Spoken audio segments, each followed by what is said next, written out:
Welcome back. We are having our final conversation for this morning, and it's quite an interesting one.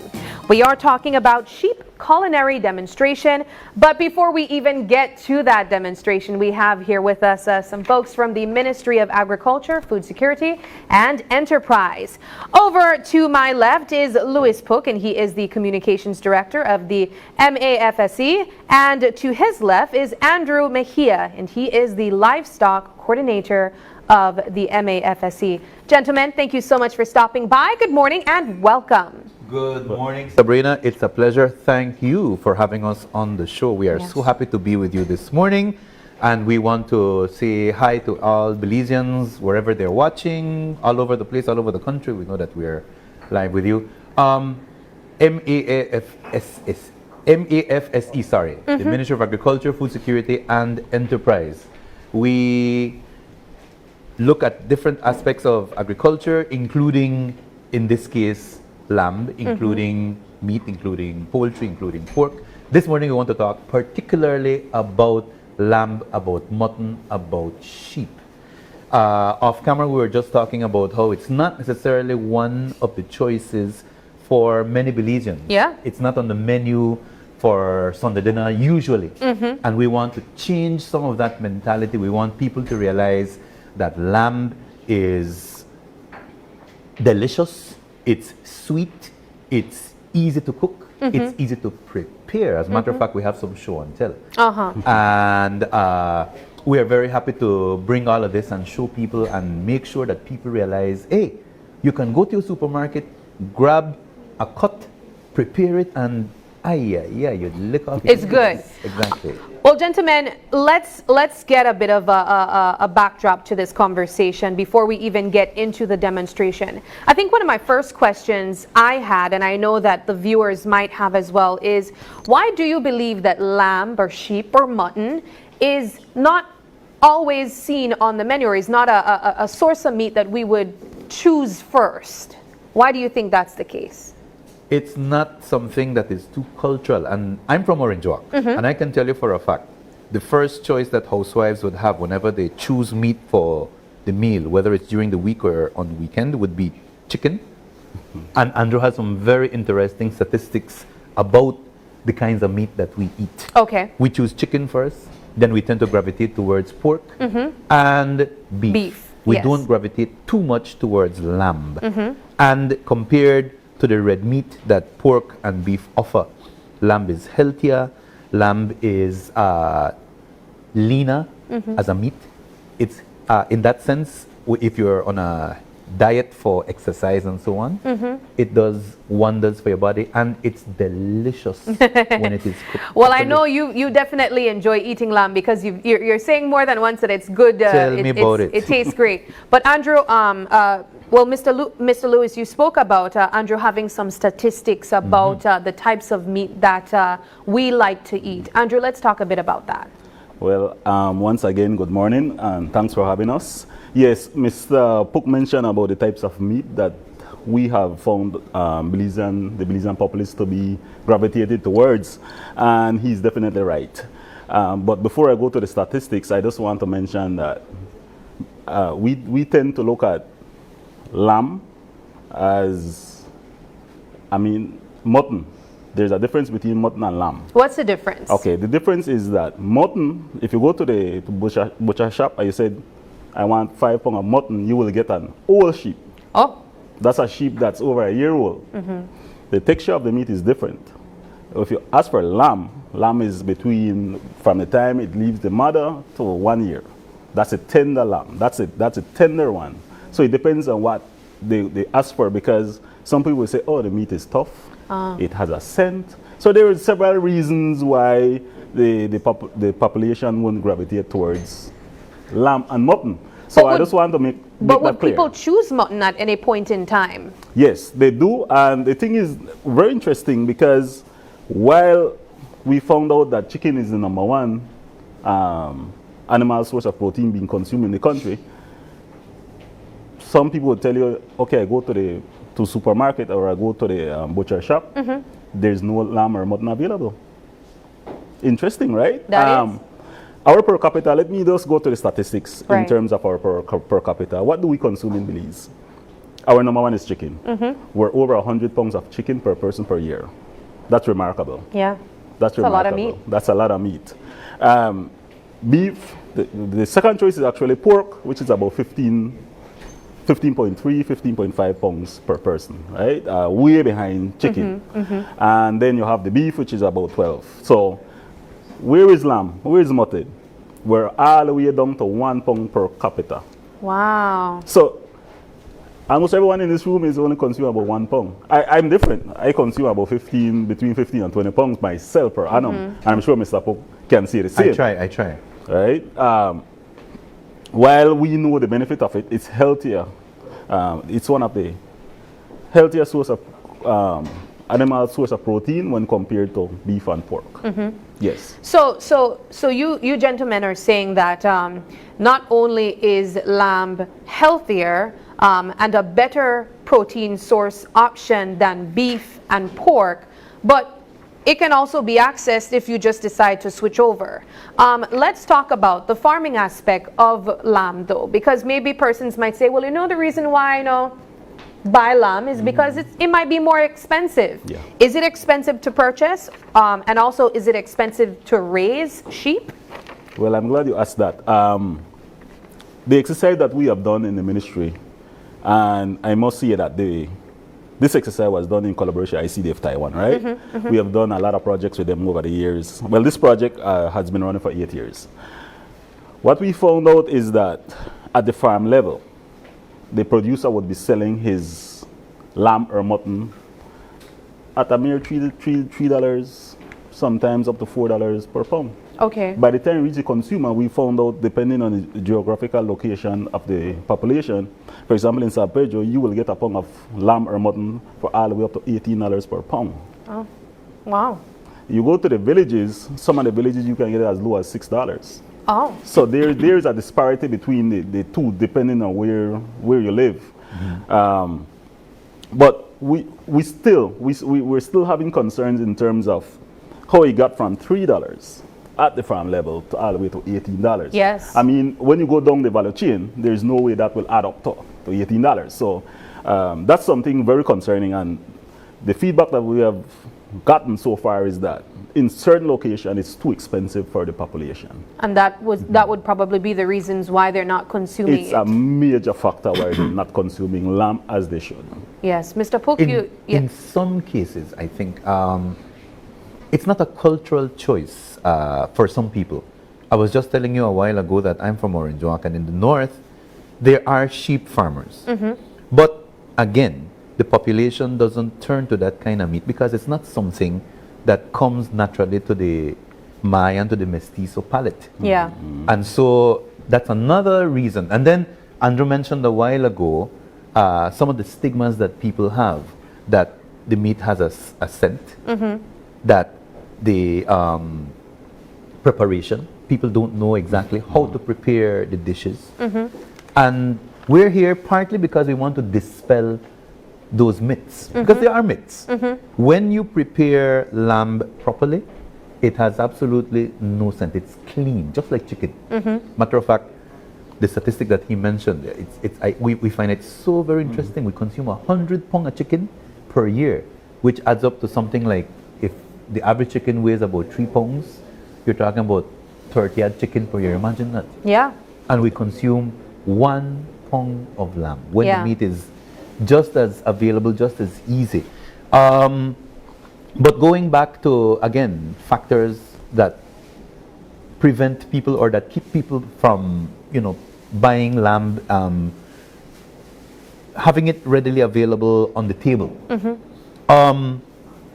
The recipes to prepare lamb, they are just as easy as chicken recipes. Okay. We have done several demonstrations all over the country, from Corozal way down to Toledo, where we've prepared lamb kebabs. I think a lot of people know about lamb kebabs. We've done lamb barbecue. I love lamb barbecue. Stew, birria, as it's known in Spanish. Okay. Delicious. You lick off your fingers. We prepare a big pot, and that disappears whenever we have the demonstrations.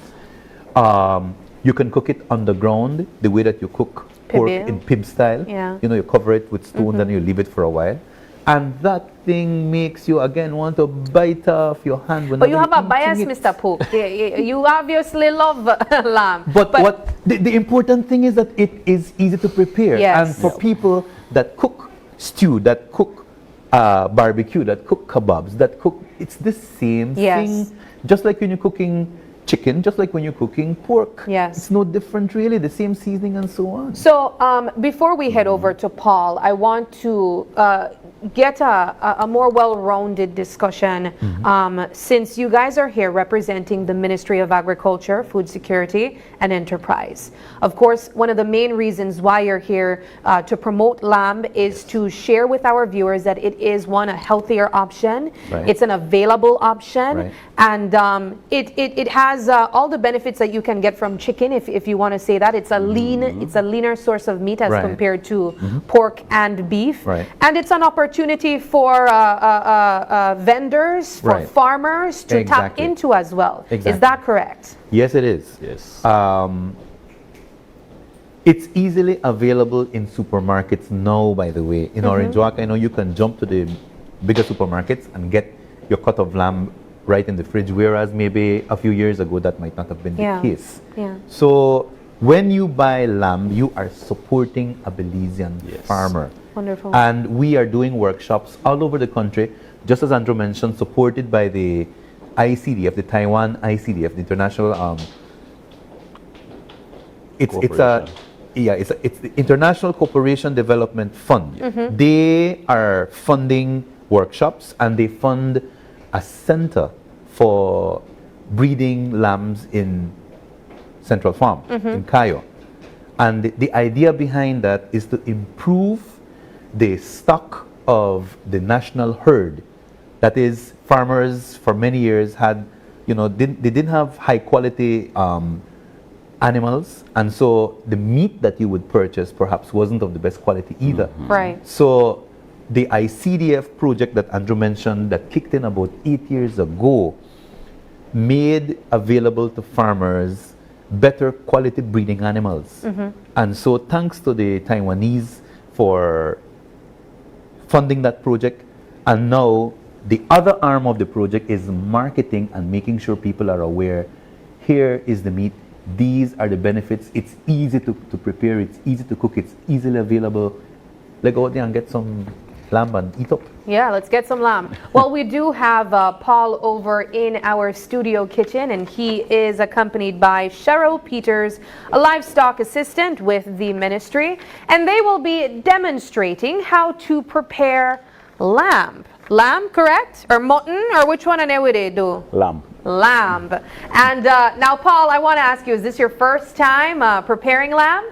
Of course, it is my first time preparing lamb. This may be my first time preparing anything in the kitchen, but it's so easy to do that. They have me here, right? And I am joined by the lovely Sheryl.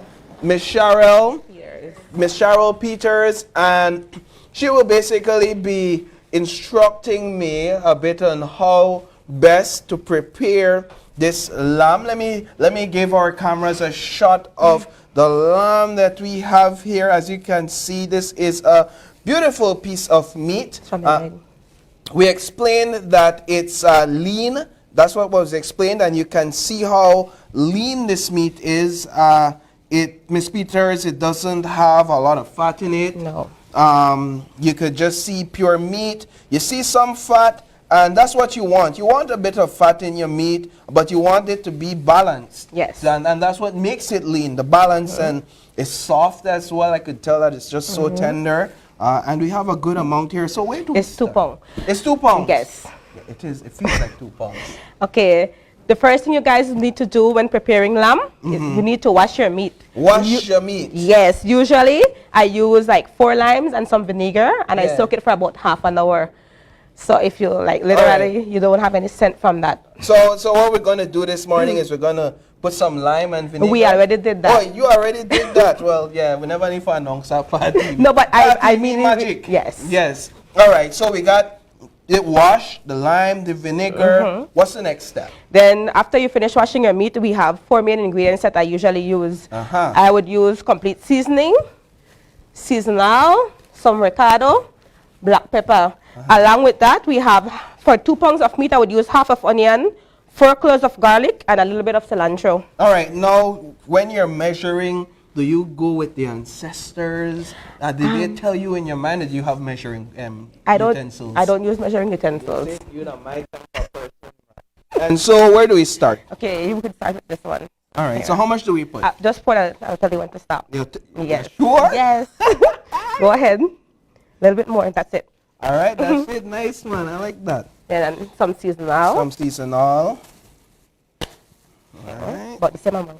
But it's here monk. That's it. Good. And then A little bit less of that. a bit ricotta. Yes. Okay, what do you use That's some a ricotta? bit strong. So Yes, of course. That's a little bit more. That's it. That's good. And then the black pepper. Yes. It's all about how spicy I want it, really. Because black pepper, if you put too much, it becomes A bit spicy, overbearing. yes. Yeah. Yeah, make you A sneeze bit too. more. Okay. Then we add Then we add our onion, cilantro, and garlic. onions. Go in.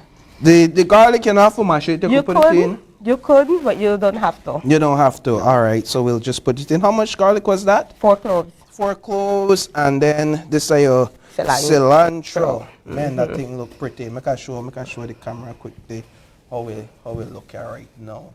You see the colors, you see the white, you see the green, and everything just looks beautifully meshed in here. Yes. Then we add a little bit of water, Add some water. Go right ahead. and then you mix that all together. And then we're just gonna Yes. get in there and mix put the your meat. hands in there. All right. You to get all the sides. All right. And you could already smell the flavors combining. The garlic, the cilantro comes out strong with all the ricotta. All right. We're trying to get everything here. Yeah. Come on. Oh, all right. So it's important you turn the meat around just so that every part of it is seasoned, Yes, correct? yes. That's important. You know what? Put all the seasoning and then you bring out your meat and your meat not seasoned well. Exactly. You won't Alright. get equal taste. You won't get equal taste, correct? All right. So how long would you normally just ensure Normally, I would leave it for overnight. Leave it for Yes, overnight. but if you're in a hurry, half an hour will do the job. half an hour will Yes. do the job? But if you leave it overnight, clearly the meat Gets the flavor. gets all that flavor. And would you leave it in the fridge or? Yes, in the fridge. Okay, You so you cover leave it- and you leave it in the fridge. All right, and all right. So it's seasoned here. Is there anything else you do with it?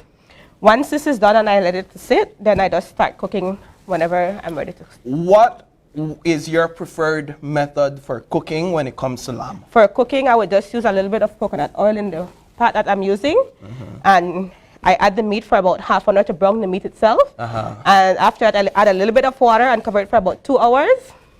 So let it kind of simmer there in the pot. For about 2 hours. Go ahead. But yeah, depending if you don't get lamb and you get the actual mutton, it's going to take a little bit longer. Would it? Yes. Is it good in the pressure cooker? I haven't tried it in that You before. haven't tried it No. in the pressure cooker because I would imagine because the older. But animal I'm might sure be a you bit can. tougher. I'm sure you can put it in there. It's going to take less time. And in terms of barbecue, have you ever seen anybody barbecue it? Yes. Yeah. Well, the same seasoning you can put on the grill. And it works fine, Right, right? works And it probably perfectly. tastes just Yes. as delicious. So we have this meat prepared, and you would normally cook it on the stove, or you Yes. do the on barbecue the stove or on the outdoors. So So tell me a bit about what's your favorite thing? One thing that's your favorite thing about lamb and eating lamb. I prefer it stew. You prefer it stew? Yes. And the complements like with some rice. With and either with beans. white rice with some fried plantain and the meat, or the corn tortilla and a pico de gallo and the meat. And I know we said it earlier, but the difference between the lamb and the mutton or the Yes, old. Yeah. the lamb is the younger one. It's like 6 months and under. Yeah. And over 2 years, sorry, That's is okay. the mutton. So this one comes softer. Yes. You could, But it's you could- quicker. and it's quicker to Yes. cook, and you could see how and feel how soft it is. All right, so I would imagine that's it for the preparation here. And I have brought some for you guys to sample. No, well, we're going to cook this right here. Nobody's going to know anything. We're going to prepare this right here. Let's take it, and we're going to push it in our imaginary oven. Right under here. Let's just push it in the oven. Yes, the TV oven. And then what we're going to do now, we're going to take off these gloves. Give it a couple minutes. And then before you know it, we'll have our lamb prepared on set for us, and we'll have it in a couple ways. And so let's bring this over here. A drum roll. 3, 2, 1. And that's our lamb. Yeah, here at Open Your Eyes, we have some of the fastest cooking ovens. What takes people normally 2 hours takes us a minute or two. And this is the lamb that we have. This is just so beautiful. You could just see the tenderness in it right away before even taking a bite. So do I take a bite now? Now this one is stewed. This is stewed. You can have it with the pico de gallo and some corn tortillas. All right. Are you going to try with me, or are you going to leave, No, you leave can. it to me? I want you to try. All right, let me try the... Sabrina, you're the miss out. That I got to tell you. I'm really feeling it over here, Paul. You can come over and try if you like. Yeah, I mean, you can. My producer is giving me this thing, Kyle. Come at the end. Oh my gosh. I could sense all my worms tingling.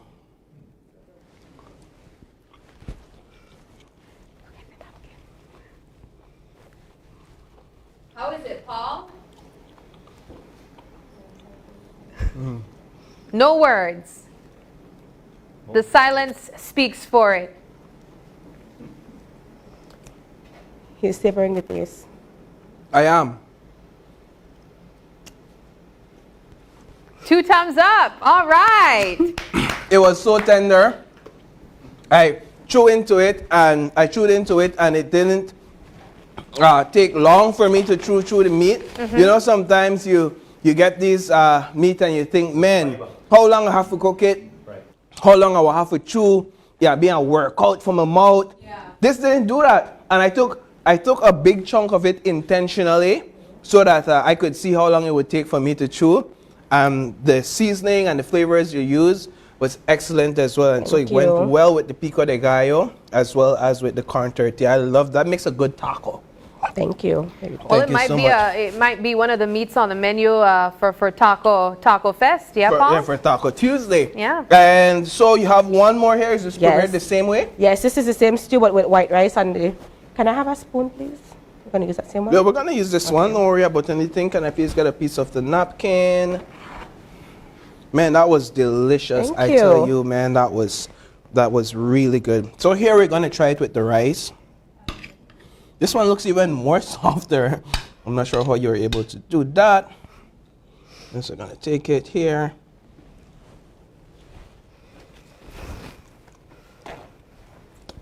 That's definitely more softer. Good. Excellent, excellent. Thank you so Do much. you see yourself, Paul, consuming sheep before beef or before? 100%. Oh, okay. I'll tell you right now, I am a lamb convert. All right. Right here, you've made a new convert. Thank you. And the next time I could get my hands on some lamb to make lamb over beef, I will, 100%. Well, the one that you season, you can keep and you can make it yourself. Oh my God. That's what he just ate, Miss Peters. Dinner was beautiful tonight. Yes, Sabrina, back to you. All right. Well, thank you so much for showing us, Miss Peters and Paul, how to prepare lamb. Of course, you guys provided us a demonstration of how to season it and ways that you can consume it with corn tortillas as a taco and also with white rice as a regular, I'd say, afternoon meal. Gentlemen, Mr. Pook and Mr. Andrew, I want to ask you guys if you have any last words before we wrap up. I think we just want to, again, thank you. And whereas you didn't join Paul over there, I'm sure that you're going to, I will, of course. to grab a bite Yes. of what Miss Peters prepared over there.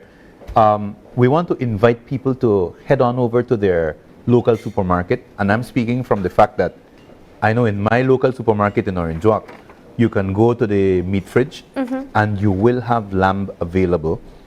It sells anywhere in the region of between $7 to $8 a pound there. Andrew mentioned that the price might fluctuate depending on the area of Belize that you're talking, that you're living in and so on. Yes. But it's available. It's in the supermarkets. You don't necessarily have to go to your butcher shop. I'm sure the butcher shops have it. Go for it.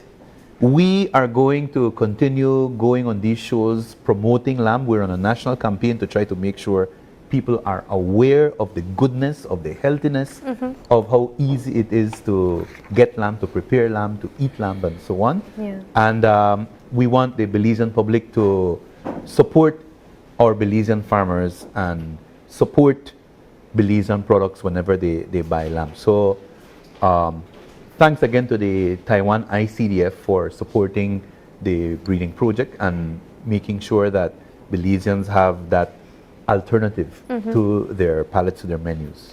I can tell you the only 2 times I've ever had lamb, and I'm from the River Valley, the Belize River Valley, so I feel like it's a lot easier access to lamb there. But the only 2 times I had it were at weddings, and I always chose it for the menu. It's amazing. We had it barbecued, and it was absolutely delicious. This will be a 3rd time when you... This will be my 3rd time, and it's going to be stew. So thank you, gentlemen, so much for stopping by. Thank you also, Ms. Peters, for the demonstration as well. I just wanted, before we wrap up, I want to reiterate what Mr. Pook said. All right. Some people might ask, why is the ministry promoting lamb so much? We must say that the country is self-sufficient in terms of sheep, the production of sheep. So when the consumers go to the supermarket, and again I reiterate what Mr. Pook said, they're supporting our local farmers. If we don't consume the lamb that we produce, then the farmers won't be able to make an income. It's an income generating activity for farmers, and our farmers must be able to suffice their livelihood one way or the other. So in closing, I just want to express my sincere gratitude to Channel 5 for hosting us. Paul was actually hilarious the way I wish the camera could see Paul right now. He can't even open his mouth. And he can't even speak. And I'm hoping that we have more converts in the country. Of course. And I want to thank Paul again for how he expressed, and I'm sure he loves it. And I'm sure if there's someone out there who haven't tried it, I would ask them to just try it. Just try it. It's delicious and it's healthy. Yeah. Right. So again, thank you guys so much. Well, thank you guys so much for stopping by and for sharing with us. I see you also have something here on the table. Yes. So is this more lamb?